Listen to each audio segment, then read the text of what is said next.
করা কোনো কিছু আছে নাই। আপনার বলতে তো আপনি বলতে কিছু নাই। আপনি যখন দেখবেন নিঃশ্বাস ত্যাগ করবেন তখন আপনার খালি মাটির বডিটা করে থাকবে। আমি তো আমার না, আপনি তো আনেন না। তো এই দুনিয়া আমরা কিসের অঙ্কটা করি? ওটা বড়া ঠিক না। মানুষের এক সেকেন্ডের বিশ্বাস নেই। আমরা দেখেন বর্তমান যা পরিস্থিতি দেখতেছি, মানুষ অল্প জাগার জন্য একজন একজনকে যে কোনো ভাবে তার ধ্বংস করার চেষ্টা করে। তো আমরা একজনের ভালো দিকটা দেখি, আমরা খারাপটা না যাই। এই দুনিয়া যদি চলতে হয়, আপনার শরীর মতো চলতে গেলে আল্লাহ রাসূলের যে আছে দিক নির্দেশনা আছে, এগুলো মাইনা চলতে হবে। আপনি কি করেন ভাই? সঠিক। এই দিক নির্দেশনা মাইনা যদি আমরা চলতে পারি, তাহলে আল্লাহ উপরে আল্লাহর কাছে ভালো কিছু পাইবো। আর যদি উল্টা পাল্টা খারাপ কিছু করে যায়, তাহলে ভালো কিছু আশা করা যায় না।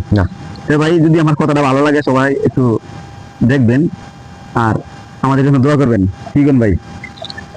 সালাম দেন। আসসালামু আলাইকুম।